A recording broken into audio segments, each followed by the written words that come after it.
What's going on, guys? Victor here. Have you ever wondered what's living out here in 800 feet of water? Today we're after it. We're at a very special area known as Pulley Ridge, about 150 miles offshore, going after some incredible species. We're on this beautiful long-range sport boat known as the American Patriot. Let's get after it.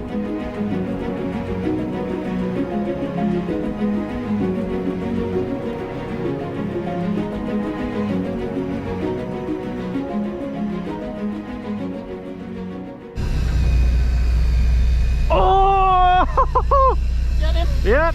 Oh, another big one! Yeah, buddy! Pull and drag. Oh yeah, gonna be another big fish. Yeah, that's Harold, big fish, big fish! Actually, it's pulling a little more even. Actually taking line. I don't know what I have on, but I know that it's the most drag of any fish that I've hooked on this trip that's pulled. Out of your way. Haven't really been able to get him up off the bottom, maybe more than like 50 feet. And I take some line and he just keeps taking it back. But I'm gonna fight every single fish like it's a good fish, regardless if it's an amberjack or not. If I knew if it was an amberjack, I'd try to horse him, but I don't know what it is. And you got a 680 gram jig, so almost 2 pounds, and you gotta think, every single pump of the rod, all that tension, you're just ripping a hole bigger and bigger in their mouth, and the last thing you wanna do is all that hard-earned work you put in to reel in a fish in 800 feet for that hook to pull. No, you got a grouper. Oh, that's a grouper? Yeah, you got a snowy. That's a grouper. Nice. Yes, sir. Oh, you got a grouper. Bring it on back.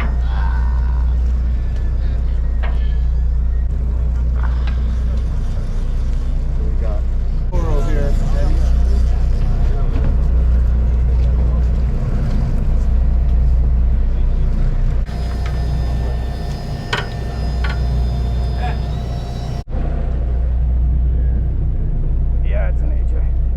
Well, we know our mystery fish. It is, in fact, an amberjack.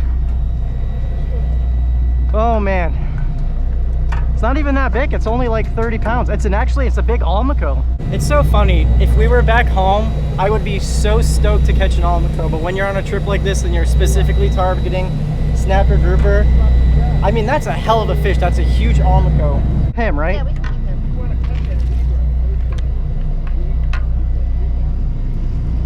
I mean, that's a monster almaco, isn't it? Yeah. Big old almaco jack. That probably is my biggest ever almaco. Great eating fish. A lot of people don't like them because a lot of them have worms. You guys know me, I eat them all the time. It doesn't bother me at all. This is probably the hardest fighting fish you could hook in 900 feet of water too. They fight the entire way up. And when we say they fight the entire way up, you see how this fish, none of his eyes, his stomach, nothing is inflated or bloated up, because these guys can self-regulate their air bladder, swim bladder. So like a lot of the snapper grouper species you see, they undergo barotrauma. As they come up, the gases in their body expand, so they blow up and it pushes out all their organs and stuff. They can't compensate for it, but something like this can, and that's why they are so hard fighting, because they fight every inch of 900 feet of water. Oh my gosh, Tim. Wait, no, is that my jig? No, I'm on. Yeah, you're on. As soon as it hit bottom. Fish on! Fish on! Yellow eye, isn't it? Oh, a giant Alfonsino. Is it a toro or an It's a toro, isn't it? They're cool. Yeah. Whoa. Nice. All right, so check this out, guys. This is what I just caught. A glass eye snapper, also known as a toro. Very interesting looking fish. Huge fins on them. I mean, look at that dorsal fin, anal fin, giant eyeballs on this guy. You see that? You notice all these deep water fish have super big pupils to allow as much light of the little light that there is out there in. And honestly, it is crazy. They do have a reflection. His eye is literally like a glass. Oh my gosh, again, Tim. Yep.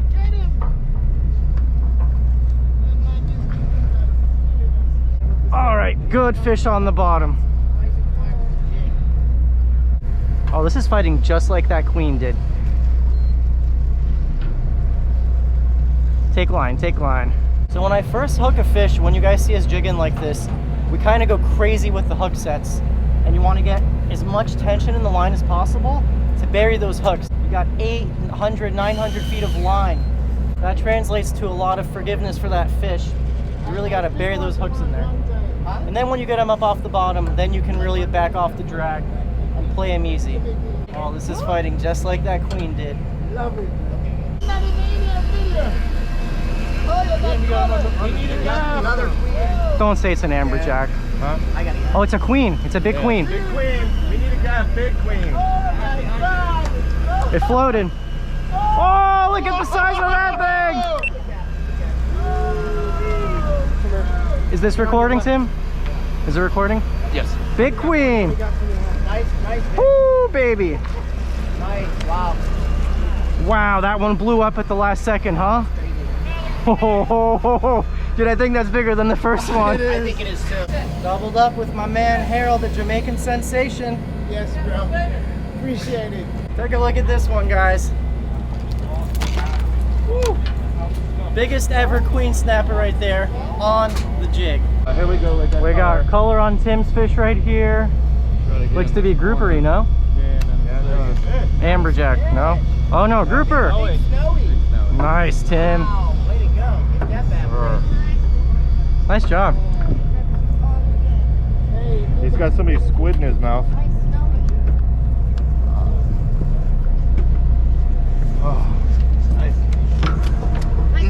Eyeballs all blown up. Yep. Oh, dude, he's stiff. Yep. Nice job, Tim. Oh, it's a nice grouper.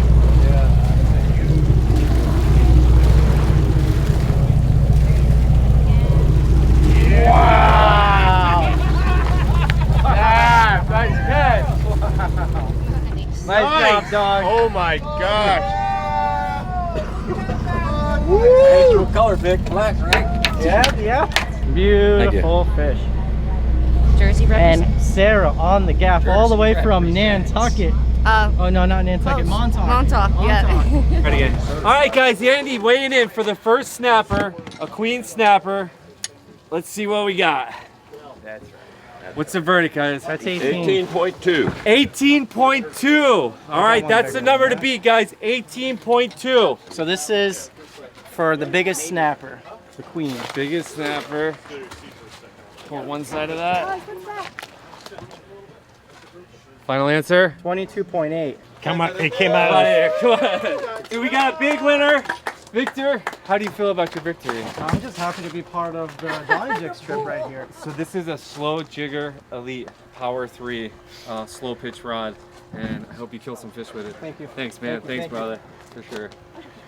Thank you, guys. Johnny Jigs putting on a great trip. Before we move on and clean and cook this giant queen snapper, a big thank you to today's video sponsor, NordVPN. So what is a VPN, you ask? Well, VPN stands for Virtual Private Network, and if you guys are like me and use the internet a lot, you could really benefit from one. NordVPN creates an encrypted tunnel for your data, protects your online identity by hiding your IP address, and allows you to use public Wi-Fi spots safely. Your internet service provider can actually track your website and search history and sell that data to third-party companies. But a VPN hides your IP address from your internet service provider. That way they can't keep track of your data. Watch how fast and easy it is to use NordVPN. I can be secured in one click and connect to over 60 countries, which is super beneficial. If you're trying to watch content or stream content not available in your country, you can actually connect to a server in another country to stream or watch that content. You can connect up to 6 devices, including Windows, Android, iOS, and others. So a lot of times when I'm traveling and making videos for you guys, my internet looks completely different when I'm over there, and that's because I'm connecting to that server. But with NordVPN, with one click, I can connect back to the US and have my internet just as it was. So if you guys are interested, try NordVPN risk-free with their 30-day money-back guarantee. You guys can visit nordvpn.com/landshark to learn more about this exclusive offer, or check them out in the description box below. Big thank you once again to NordVPN for sponsoring today's video, supporting the channel. Now let's go make some dinner.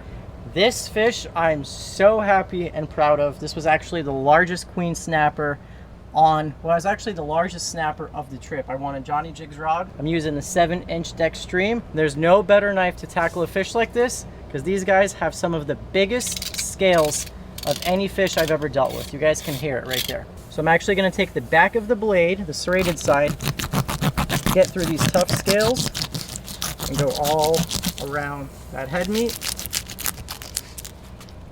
Flip my knife around. Let's outline this gorgeous queen snapper. This fish almost doesn't even look real. It kind of just looks like a big old red goldfish that someone released a long time ago and it's just been growing in the ocean. And it's just so hard to imagine this fish living in so deep water. I don't know about you guys, but I just associate all these deep water fish to kind of just be like dark and dreary. This fish looks like it should live on a tropical reef somewhere, but it goes to show you, these deep water fish are beautiful. So breaking through the pin bones right there, going over the rib cage, going right along this meat on the backbone right here. Okay, I'm gonna go down on the other side of the backbone.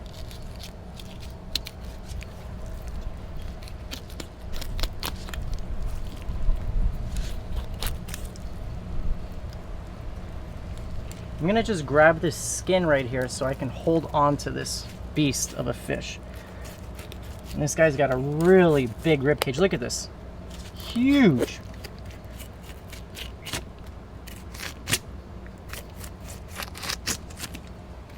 Real important, I try to never fold over my meat. I just kind of let it naturally roll. Man, beast of a queen snapper. Okay, we're gonna break through these scales once again, using the back side of the knife. That's why I like this knife so much, because you don't dull up your blade. Now I'm gonna swivel and go from the head all the way down to the tail. Break through the pin bones.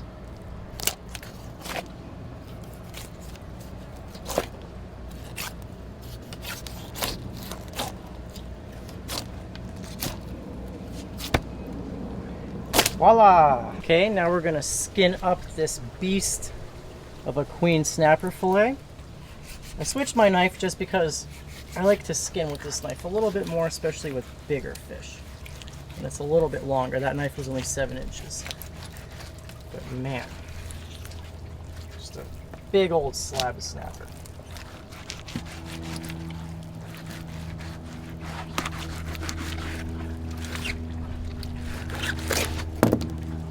Look at that. I mean, the scales that come off these guys, look at that. Huge, huge. I mean, relative to other snapper species of its size, I'd say it has the biggest scales of any snapper I've ever filleted. So I am super excited to not only cook this up for my family, but for you guys at home. I don't know what we're gonna do with it yet, but I know it's gonna be delicious. I'll catch you guys in the kitchen. Tell me your mouth is not watering right now behind that screen, because I know mine is. This is the queen snapper. Just look at how thick these guys are. We got like 2-inch thick queen snapper portions, just glistening, waiting to be eaten. I already have them brushed on both sides with a little branch and vine olive oil, Meyer lemon flavored, salt, pepper, garlic. You guys know me, I love garlic, so anything with garlic, Vic's in for. And I like it because it's got like thick chunks of garlic. This is the stuff I always put on my briskets and anything I kind of smoke outside.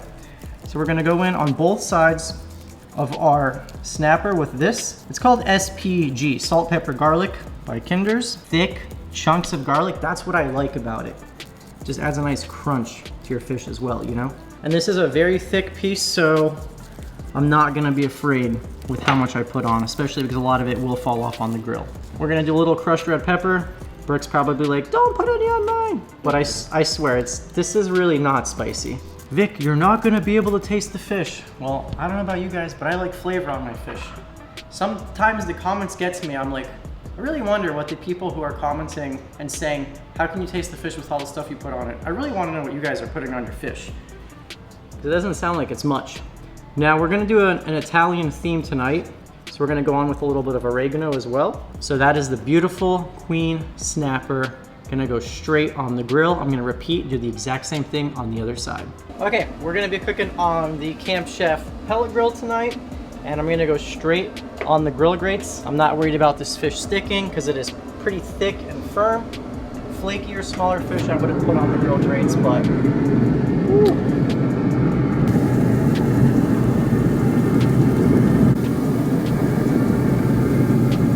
So I have the grill set to 350. I'm guessing they're gonna take anywhere between 20-30 minutes. I'll come back out in like 10 minutes, see what they're looking like. So we're gonna do a little sherry cream tomato sauce. Gonna start out with a little olive oil, 1 shallot, garlic. Okay, and then we're gonna go in with a bunch of grape tomatoes. Gonna hit it with a little salt. It's gonna help those tomatoes release their moisture. And then we're gonna hit it with a little dry sherry to deglaze the pan.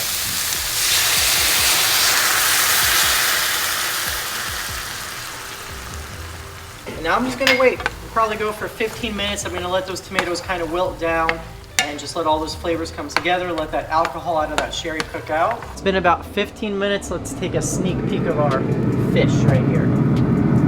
We're gonna give them a nice flip. Oh yeah, that's why I like working with this fish. Look, I can flip that fish and it's not gonna fall apart on me. We got a lot of the moisture out of the tomatoes. Now I'm gonna go in with some lemon zest. This is the zest of 1 lemon. Some on the floor. It's a great way to add flavor of lemon without getting it too acidic. So now I'm gonna go in with some heavy whipping cream, thicken up our sauce.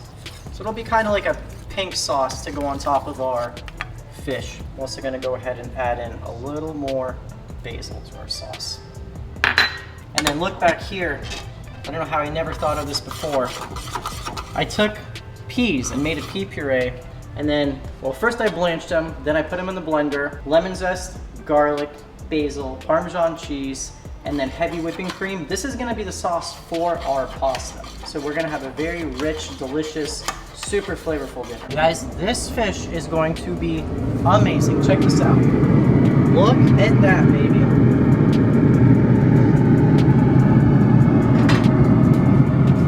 My buddy, Chef James, who you guys have seen on the channel before, he says a big thing they use in restaurants is a cake tester to see if fish is done. If you can put it in the fish and there's no resistance, it's a good indication that you got no raw parts. I mean, look at that.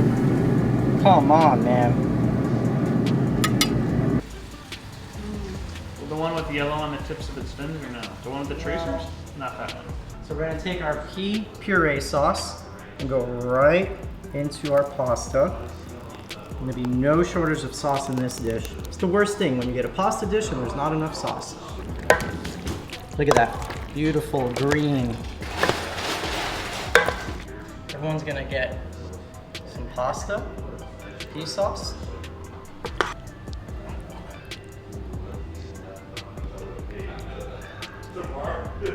When you can see your fish jiggle like that, you see that flake, you know it's gonna be a good one. Right on top of our pasta. Delicious queen snapper. I wanted to get something with some texture, but I really wanted to get these 2 sauces, the pea sauce and the sherry cream tomato sauce, so we're gonna send it, baby. Look at this, right on top of our fish. I mean, look at that.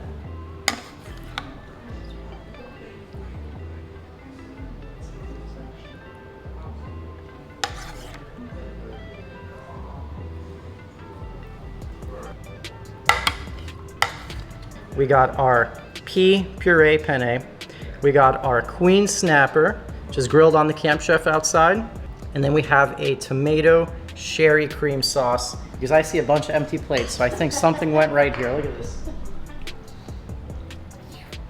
When I first seen the fish on the grill, it was this thick. And I was like, wow, I wonder if that's gonna be cooked in the middle. Maybe I should get a skinny piece, or ran through my mind.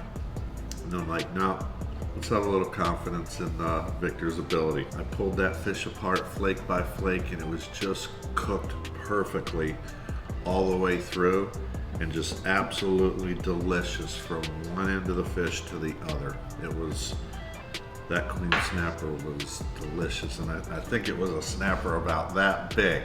I seen it on my fillet station. It was a monster. We got my dad and his lovely wife came over for dinner tonight. Thank you for inviting us. Of course. And it was great like always. And I didn't even come hungry because I ate a lot today in the buffet, but it was so delicious that I ate everything. I like that. Juicy. Yeah, very, very good. I love to eat good. Thank you, Perfect too. cooking. Thank you. Well, I use this bread to sop up every bit of my food. It was so good. The fish was super moist. All the flavors worked perfectly together. I've never had pea flavored pasta before, but that was really good.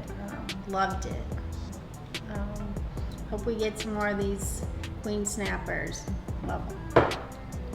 Thank Me you, too. Vic. Very good. You're welcome. Like my mom said, I really hope we get more of these deep water fish. It was textbook flakiness, just incredible. Well done, Victor. I agree with what my dad said about how thick that fish was, and personally, I am one of those people who always goes for the really thin piece when there's like a bunch of different options of size fish, and that was literally cooked to perfection. That was absolutely delicious. The sauce Victor made not only for the pasta, but that tomato cherry sauce was out of this world. We haven't really done any catch and cooks recently, so that was a great one to come back to because that was phenomenal. It was a pretty easy recipe, so you guys definitely give this a shot at home because it was amazing. Do it with any kind of fish because it was so good. I mean, I can't top that. I'm just happy to cook for all these people. And my dad and his wife are here, so I get to send them home with some fish. Brian and Debbie had some last night.